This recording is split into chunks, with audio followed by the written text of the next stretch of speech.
안녕하세요. TV 책방 북소리 진양혜입니다. 안녕하세요. 이창현입니다. 교수님은 요즘 무슨 책 읽으십니까? 매주마다 TV 북소리 책 읽는데요. 네. 매주마다 한 권씩 읽는 게 또 나름 재미가 있더라고요. 네. 요즘에요. 이런 질문들은 자주 하는 것 같아요. 무슨 영화 봐? 무슨 음악 들어? 그런데 의외로 어떤 책 읽어? 이런 질문 참 안 하게 되더라고요. 그렇죠. 책 읽는 문화가 없다라는 생각도 드는데요. 네. 우리 사회 술권하는 사회라고 하는데 매주 한 권씩 책 읽는 사회 이런 거 만들어지면 어떨까라는 기대를 해보게 돼요. 네, 그 기대하셔도 좋을 것 같습니다. 93년도 이후, 그러니까 25년 만에요. 정부가 올해를 책의 해로 지정했습니다. 책 읽는 대한민국을 위해서 책 전도사로 변신한 분이 계신데요. 저희가 스튜디오에 모셨습니다. 먼저 영상으로 만나보시겠습니다. 혹시 1년에 어느 정도 몇 권의 책을 읽으세요? 그냥 수시로 그냥 시간마다 이렇게 읽거든요. 12권에서 18권? 한 달에 한 권 정도 읽으려고는 하는데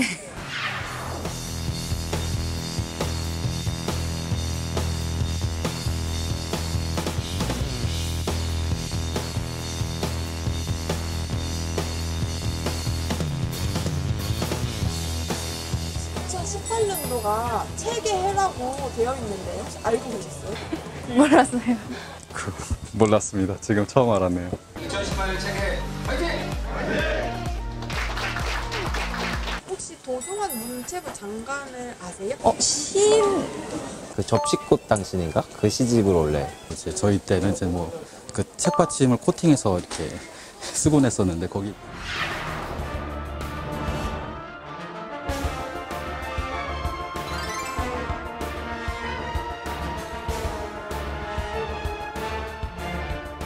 네, TV 책방 북소리 2018 책의 해 공동조직위원장을 맡고 계십니다. 도종환 문화체육관광부 장관 모셨습니다. 어서 오십시오. 네, 안녕하세요. 네, 네. 바쁘실 텐데 이렇게 시간 내주셔서 감사합니다. 네, 불러주셔서 고맙습니다. 네. 공직 시작하시자마자 큰 일들이 쭉 이어졌습니다. 네. 평창 동계올림픽으로 국민들의 시선을 확 사로잡으셨고, 그리고 이어서 예술단의 평양 공연으로도 세계의 주목도 확 끌어잡으셨습니다. 개인적으로는 상당히 감동스러우실 것 같기도 하고요. 또 심적으로는 많은 부담도 있으셨을 것 같습니다. 그 즈음의 이야기를 먼저 좀 여쭤볼까요? 저는 다행스럽다고 생각을 했고요. 네. 올림픽이 잘 치러진 것도 다행스럽고, 올림픽이 치러질 때 그 기간 동안에 하늘이 돕고 있는 것 같다는 생각을 하면서 다행스럽다. 하늘이 따뜻해야 될 때는 개막식, 폐막식 때는 따뜻하게 해주시고, 네. 또 올림픽 끝나고 장애인 올림픽이 시작되는 그 시기에 눈이 와야 될 때는 눈이 50cm, 40cm씩 세 번 아주 많이 내려주고, 또 올림픽 다 끝나고 비가 와야 될 때는 또 비가 내려주고, 그래서 하늘이 돕고 있다. 그래서 참 다행스럽다. 하늘이 돕는다면 좋은 기운이 돌아오겠구나라고 했는데, 올림픽을 계기로 또 남북 체육교류, 평화교류의 문이 열리기 시작을 했고, 그리고 또 문화예술 교류가 뒷받침을 하면서 이런 일들을 할 수 있어서 다행이라고 생각을 합니다. 네. 이제까지 남북 간의 통일 문제 그러면 정치인들의 역할 이런 것들이 기대되고 또 그분들이 역할을 했었는데요. 요번에 동계올림픽과 요번에 정상회담 관련돼서 여러 가지 문화예술 프로그램 보면 장관님이 통일부 장관 같다는 느낌이 들었고요. 또 우리나라 이 문화예술 또 스포츠 교류가 정말 통일을 위한 마중물이구나라는 생각을 하게 됐어요. 네네. 주무장관으로서 어떻게 생각하십니까? 올림픽 기간 동안 올림픽이 시작될 때는 단일팀에 대한 논란도 많았었어요. 네. 여자 아이스하키 단일팀. 네. 실제로 일이 진행되면서 그 단일팀을 통해서 평화올림픽이 구현되는 모습을 보고 전 세계가 박수를 보냈지 않았습니까? 네. 그 이후에 지금 평양에 가서 문화예술단 공연을 하고 난 뒤에도 북쪽의 김정은 국무위원장이 문화교류, 체육교류가 남북교류의 맨 앞에 서서 네. 계속해서 어떤 역할을 하자고 또 이야기를 했고, 네. 이런 것들이 남북교류의 맨 앞에 서서 어떤 긍정적인 역할을 하고 있어서 그 점도 참 고맙다는 생각을 하고 있습니다. 네.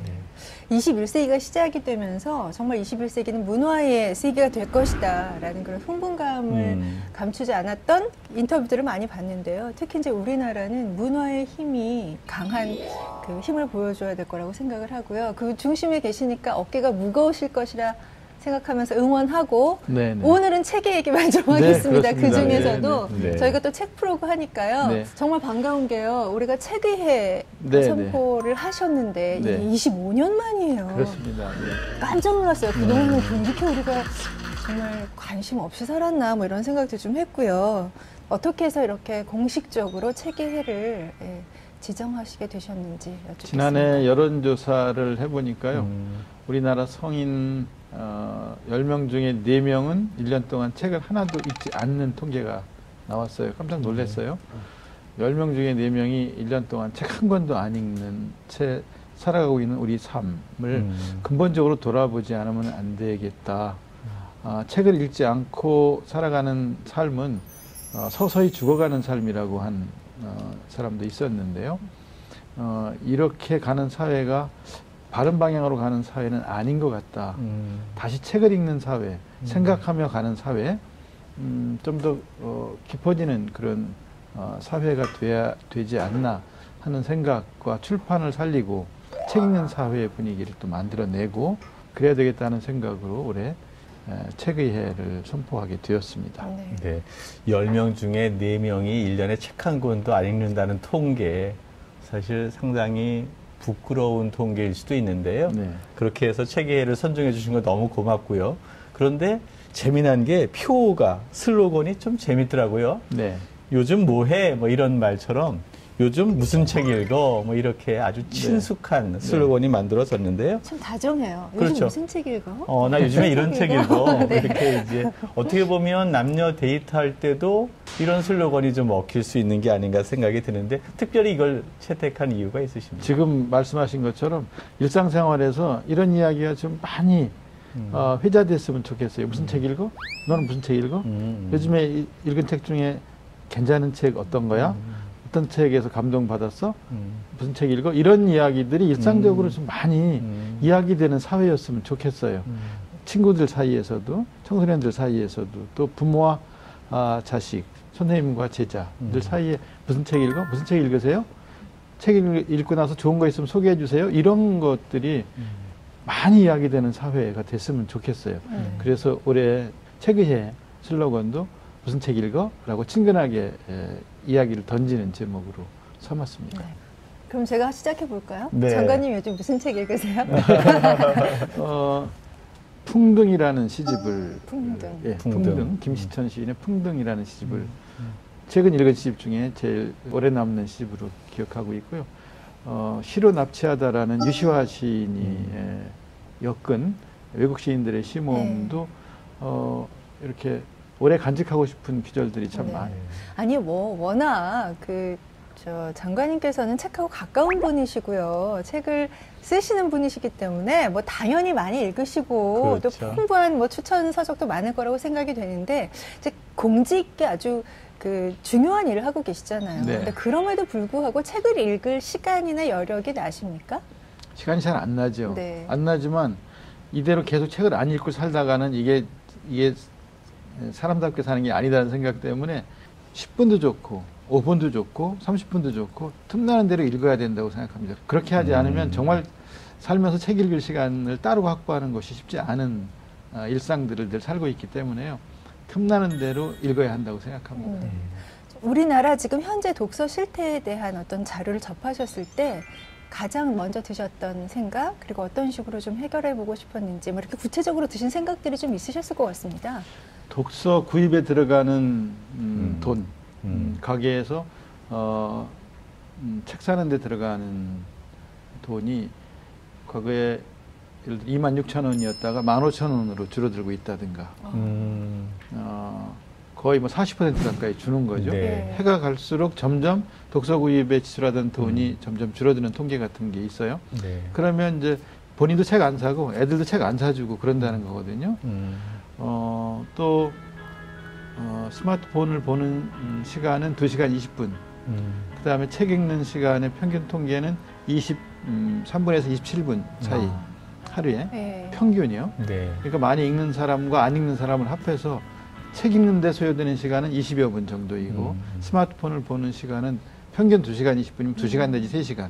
더 많은 시간을 아니면 거의 뭐 1시간 간격으로 꺼내서 검색해보고 그렇죠. 혹시 또 문자 온 게 있나 네. 보고 네. 이렇게 하면서 하루 생활에 많은 시간을 여러 차례에 걸쳐서 스마트폰에 쏟아붓는 거예요. 그런데 차분하게 앉아서 책 읽는 시간은 점점 줄어드는 거죠. 스마트폰을 보면서 거기에 뭐 궁금한 게 많고 또 거기에 재미난 것도 많고 또 흥미를 끄는 것들도 많지만 거기에 기사를 보든지 뭐 자기에게 온 어떤 걸 보든지 즉자적으로 대응을 하고 그러다 보니까 생각하고 반응하는 것이 아니라 일단 대응하고 난 뒤에 그 다음에 후회라고 할까 뭐 또 사유 이런 것들은 뒤로 미뤄지는 거죠. 네. 그러니까 성찰하지 않는 사회, 생각하지 않는 삶, 또 사유 없이 행동하는 일들이 반복되는 형태로 가고 있는 것은 아닌가 이런 생각이 드는 거예요. 그래서 쉽게 분노하고 쉽게 흥분하고 쉽게 미워하는 경우는 많아지지만 사유하고 화해하고 좀 폭넓게 생각하고 깊이 있게 고민하는 그런 시간들은 줄어드는 삶으로 점점 빠져들어가고 있다라는 생각을 하는 거죠. 네. 책이라는 매체가 갖고 있는 어떤 깊이와 넓이 이런 것들이 지난 인간의 문명들을 만들어 왔는데 요즘 인터넷과 사이버 공간 속에서 그 시간이 없어지고 돈도 투자하지 않는다라는 분석이신데요. 네. 사실 이제까지 대한민국 사회가 너무 피로 사회, 사람들이 시간도 돈도 없어지는 청년들의 모습 이런 것들 보면 우리 정부의 정책들도 일면 좀 반성해야 될 부분이 있는 거 아닙니까? 그렇습니다. 네. 성장 중심의 사회, 네. 결과 중심의 사회, 네. 성과 중심의 사회, 뭐 이렇게 가다 보니까 경제에 치중하게 되고 네. 그다음에 정신 쪽은 소홀하게 네. 생각하게 되고 또 결과가 더 중요하니까 네. 결과를 만들어가는 과정 같은 것들은 소홀하게 되고 이러면서 점점 순발력이 뛰어난 사람들이 네. 평가받고 생각하고 행동하는 사람은 자꾸 이렇게 소외되는 눈에 띄지 않는 그런 삶의 방식이 점점 확산되고 있다는 생각을 하게 되는 거죠. 네. 그래서 좀 방향을 큰 물줄기를 좀 틀기 위해서 애를 많이 써주셔야 될 것 같은데요. 네. 사실 이게 참 가슴 아프실 것 같다는 생각이 듭니다. 이게 뭐 체계해가 잘 되고 독서 인구가 많아진다는 것은 결국 시장이 좀 탄탄해야 되지 않겠습니까? 네, 네. 이게 늘 이제 얘기하는데 너무 어렵다. 요즘엔 정말 출판계 고사 위기다 이런 얘기 많이 하는데요. 이 생태계를 좀 살려야 될 텐데 현장에서 직접 만나시고 또 그 어려운 점을 직접 보시니까 좀 남다른 책임감도 있으실 것 같습니다. 그렇습니다. 좀 전에 말씀드린 대로 가계비 지출에서 도서 구입비가 네. 점점 줄어들고 있는 거는 책이 그만큼 안 팔린다는 거 아니겠습니까? 그러면 그 영세한 출판사들이 문을 닫게 되고 직원을 줄이게 되고 그다음에 지난해처럼 유통업계에 막 부도가 막 이렇게 나게 되고 이런 악순환이 되풀이 되고 그러다 보니까 좋은 작가를 발굴하고 좋은 책들 이렇게 출판해내고 하는 일이 점점 어려워지고 이렇게 점점 어려워지고 있는 현실을 늘 몸으로 체감하고 피부로 느끼는 분들이라서 지원만 갖고 해결될 수 있는 부분도 한계가 있는 쪽으로 정말 어려운 방향으로 가고 있어서 그런 점이 굉장히 안타깝죠. 네. 가까운 친구 중에 1인 출판하는 친구가 있는데요. 책이 잘 팔려서 그 책이 잘 팔리면 더 좋은 책을 만들고 싶은데 지금 책이 팔리지 않으니까 더 좋은 후속 책을 만들지도 못하고 그렇습니다. 지금 책도 절판해야 되는 상황이다. 네. 이렇게 얘기를 하는데요.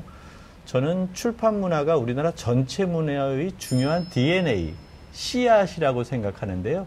출판 문화 내의 생태계도 중요하지만 그 이외에 인터넷 여러 가지 문화 이런 데서 수익이 나오면 그 수익의 일부를 출판 문화의 진흥을 위해서 좀 써야 되는 그러한 특단의 조치도 좀 고려하셔야 되는 거 아닙니까? 그렇습니다. 네.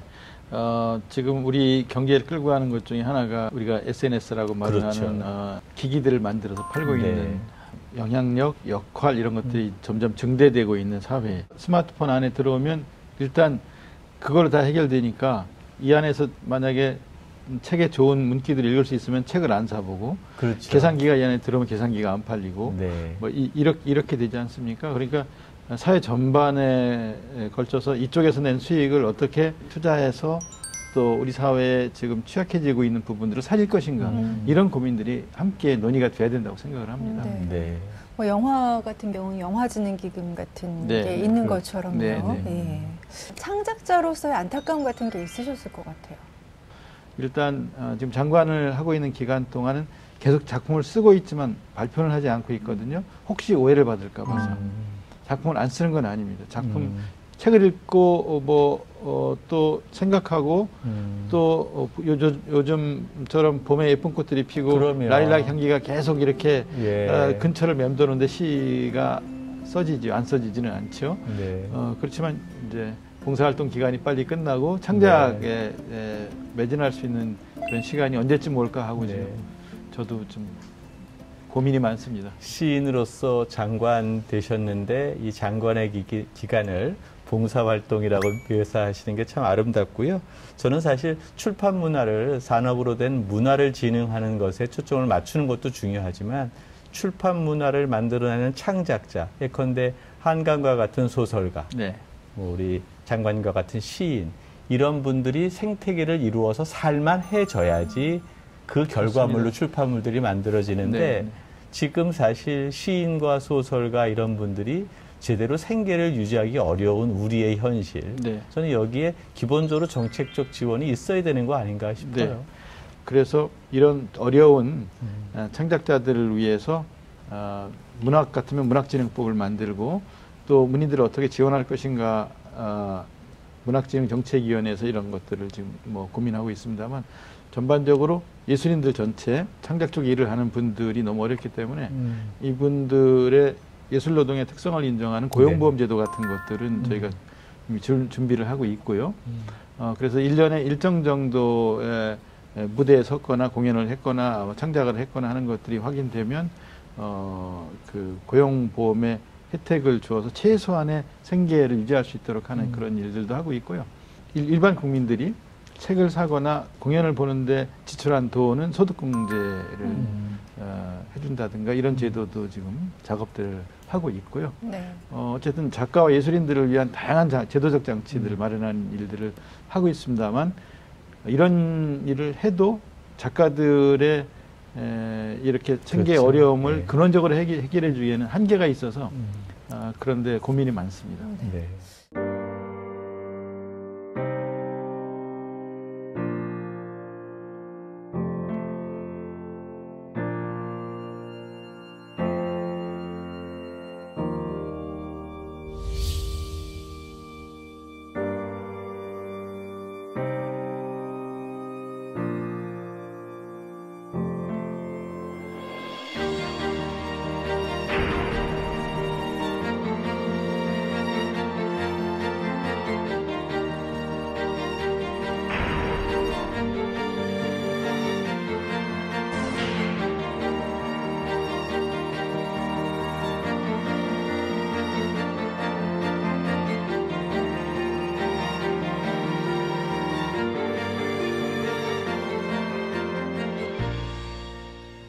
이번엔 독서 교육 제도에 대해서 한번 좀 말씀을 나눴으면 좋겠는데요. 이 부분도 또 교단에 서셨었잖아요. 네, 네. 그러니까 좀 더 뭔가 구체적인 답안을 막 기대할 것 같다는 생각이 드는데 독서 교육에 관한 그 장관님만의 철학이 분명히 있으실 것 같습니다.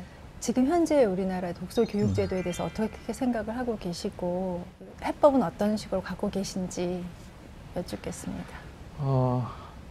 출판이 어려운 이유 중에 하나가 과거에는 아이들이 책을 많이 읽었어요.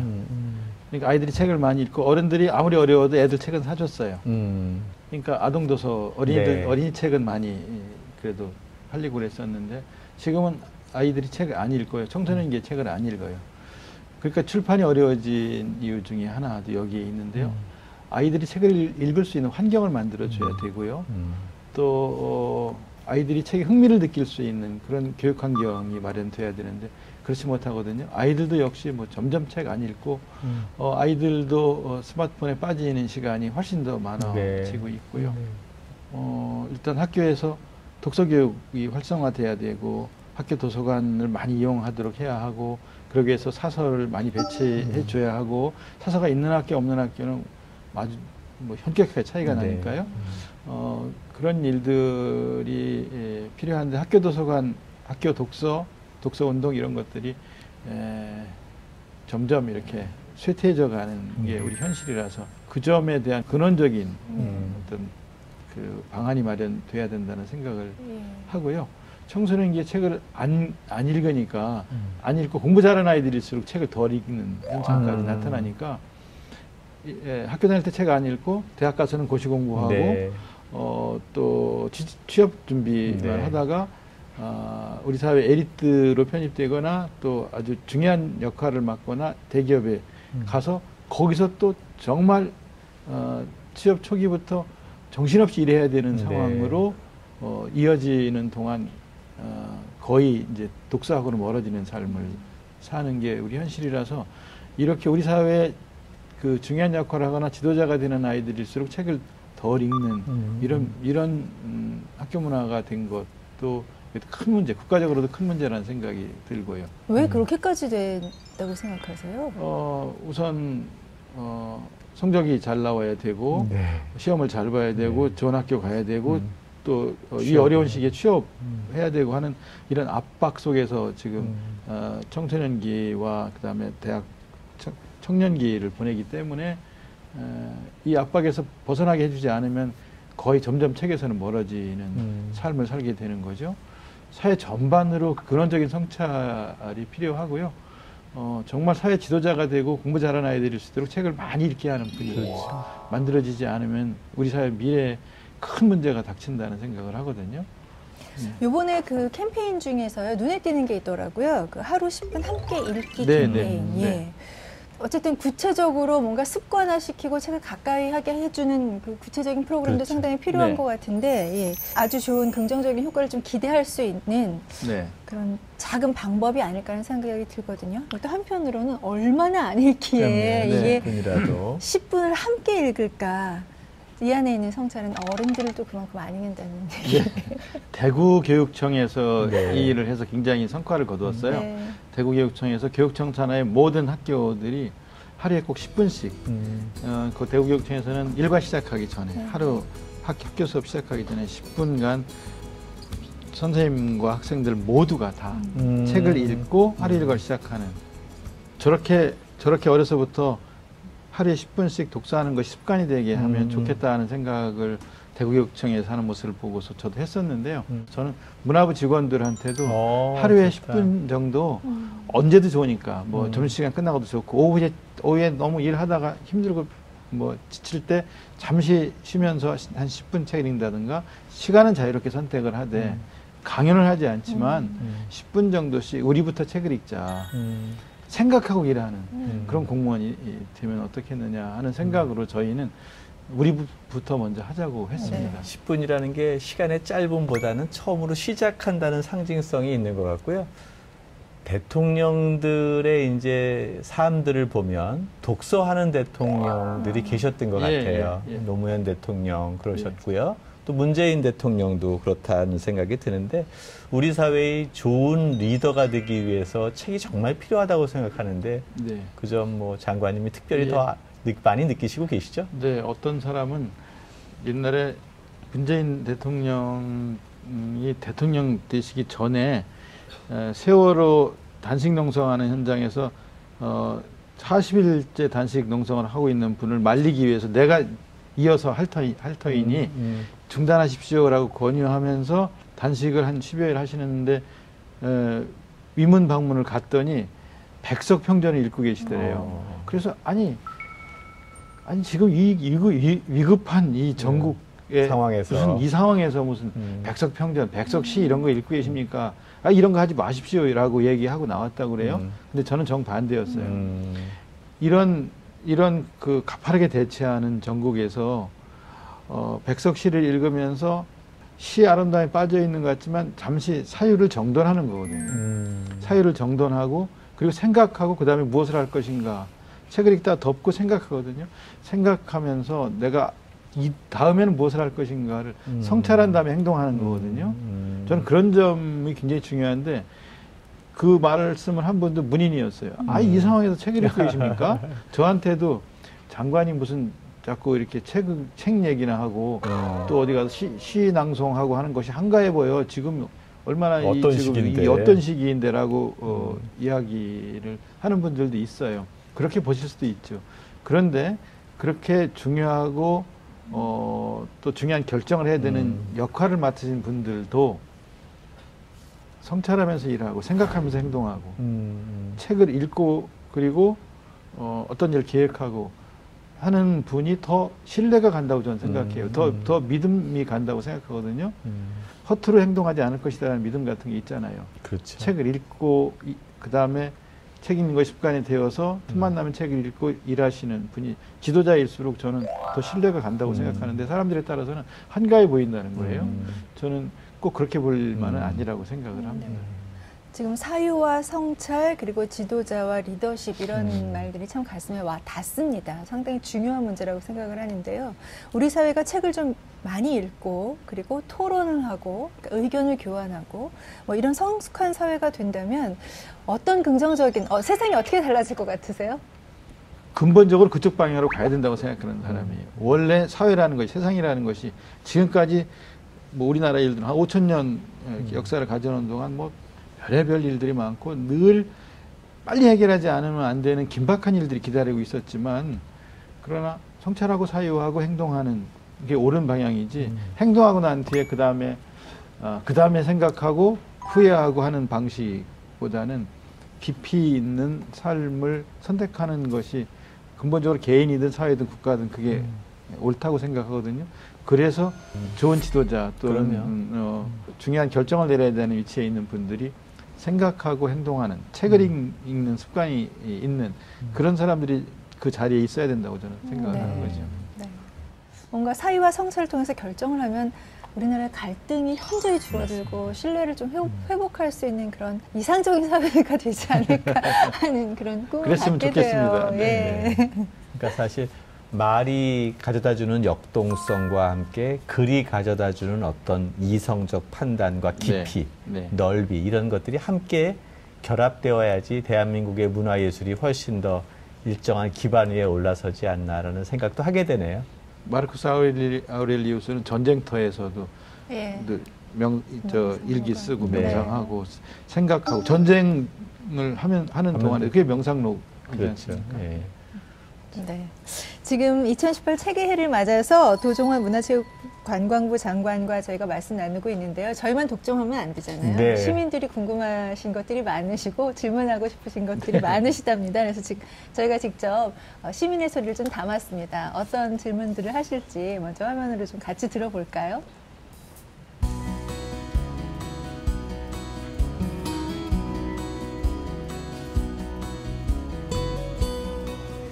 장관님께서 여태까지 뭐 국회의원도 하시고 시인도 하시고 선생님도 하시고 이렇게 여러 일을 하셨는데 어떤 직업이 가장 수입이 좋았었나요?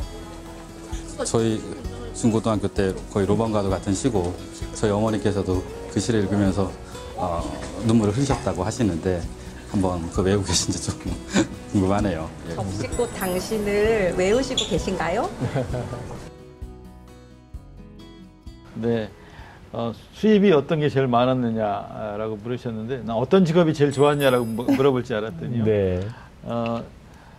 그 시를 쓰며 살던 때가 지금보다 수입이 더 좋았었습니다. 네. 네. 사람들이 잘 안 믿으시겠지만, 네. 네. 지금보다 더 삶의 질이 높았고요. 네.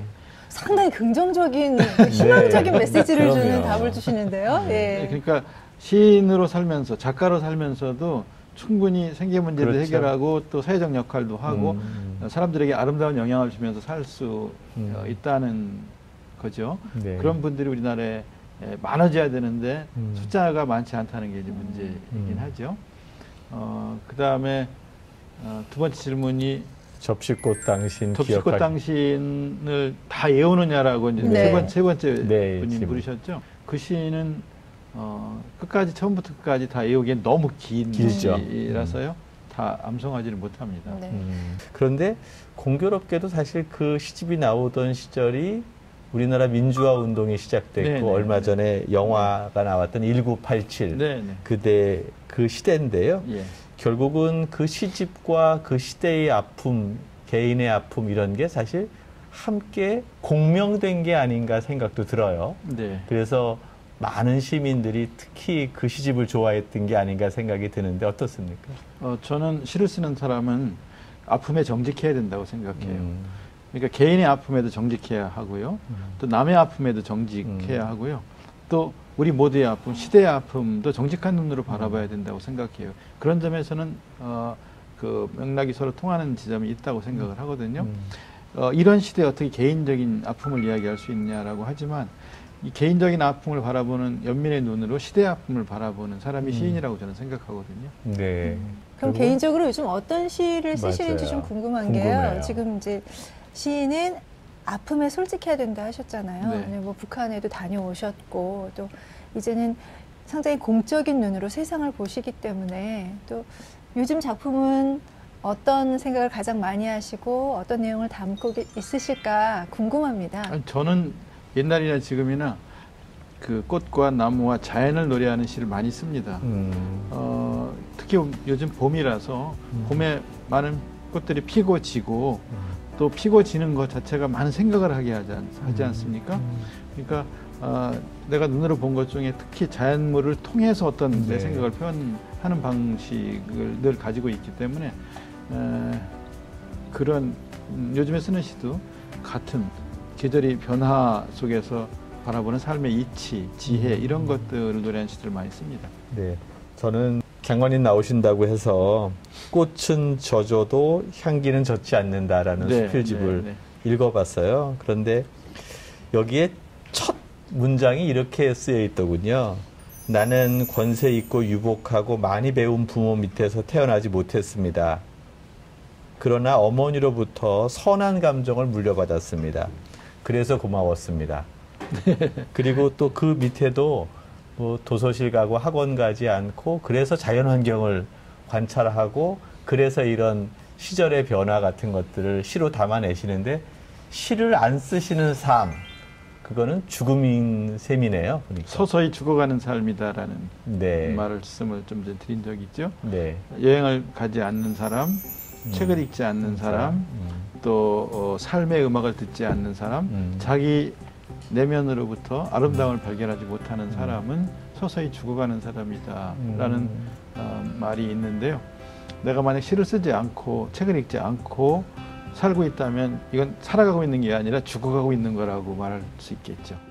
공영방송에 옛날에는 텔레비전 그 책과 관련된 프로그램들이 좀 있었어요. 네. 근데 최근에는 이런 프로그램들이 별로 없는 것 같아서 사라져서 다시 책예를 맞이해서 그런 좀 공공성 강한 책 프로그램이 좀 만들어지는데 좀 문화부에서 좀 역할을 좀 하셔야 되는 게 아닌가 생각이 듭니다. 네, 맞습니다.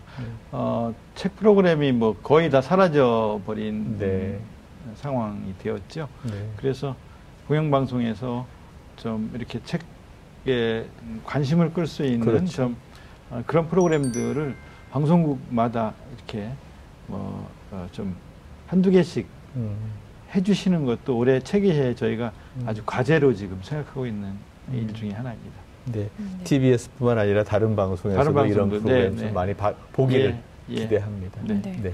저희가 항상 이렇게 손님을 모시면요, 내 인생의 한 구절 여쭤보거든요. 네.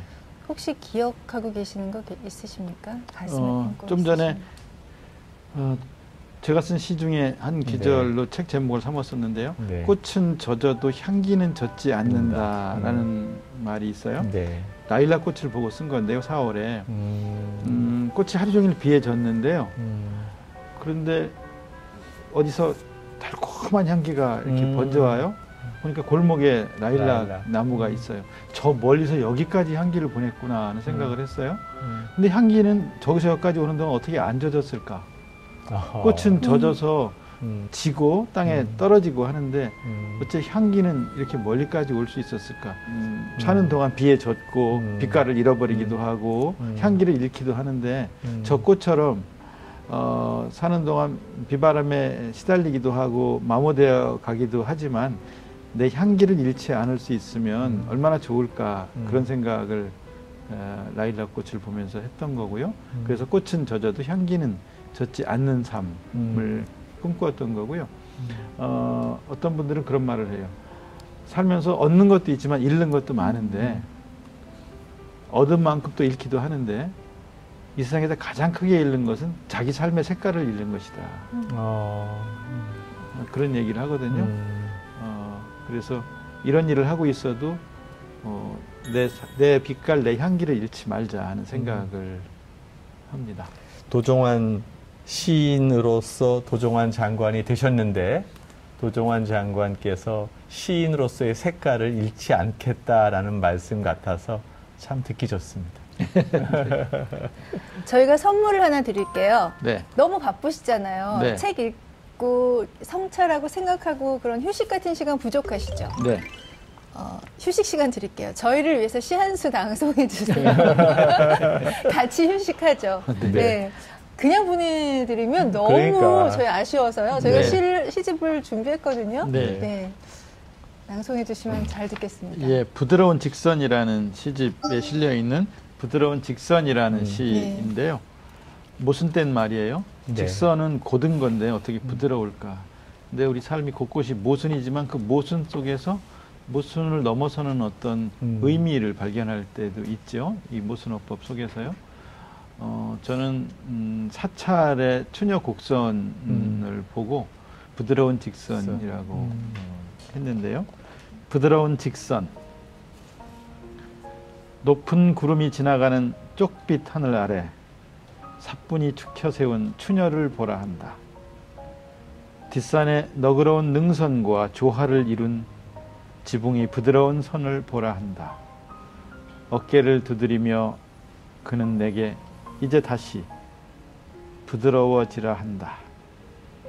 몇 발짝 물러서서 흐르듯 이어지는 처마를 보며 나도 웃음으로 답하며 고개를 끄덕인다. 그러나 저 유려한 곡선의 집 한 채가 곧게 다듬은 나무들로 이루어진 것을 본다. 휘어지지 않는 정신들이 있어야 할 곳마다 자리 잡아 지붕을 받치고 있는 걸 본다. 사철 푸른 홍송숲에 묻혀 머나지 않게 담백하게 뒷산 품에 들어있는 절집이 굽은 나무로 지어져 있지 않음을 본다. 한 생애를 곧게 산 나무에 직선이 모여 가장 부드러운 자태로 앉아 있는.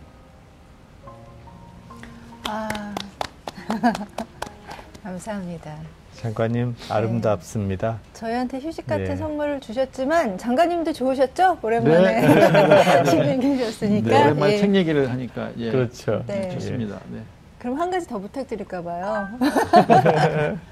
아니 저렇게 저희처럼 이렇게 책 프로 하시는 분들 그리고 정말 애많이 쓰시면서 열정과 애정이 없으면 만들기 힘든 프로그램이라는 생각을 그렇죠. 저는 가끔 하는데 이렇게 만드는 분들 그리고 또 이 프로그램을 꼬박꼬박 찾아봐 주시는 시청자분들이 계시거든요. 이렇게 뭔가 좀 격려와 동료 그리고 애정이 넘치는 그런 말씀을 좀 남겨주시면 저희가 여러 군데 다 이렇게 좀 돌려보고 틀고 그러면서 홍보하겠습니다. 네. 네. 힘든 일을 하시는 여러분들 하시는 그 일에 대한 사랑도 굉장히 중요하지만 자기 자신을 사랑하는 것도 굉장히 중요한 일이라고 생각합니다. 모든 꽃은 내면으로부터 자기 스스로를 축복하며 핀다고 합니다. 여러분도 여러분 스스로를 축복하며 꽃처럼 피어나시길 바라고요.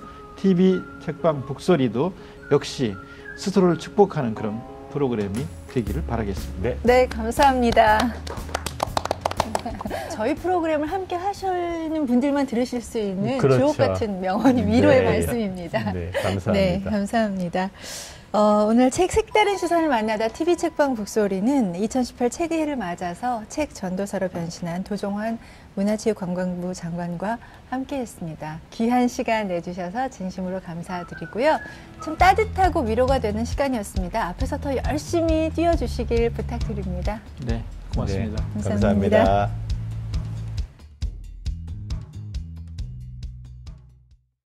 Turn it up, up.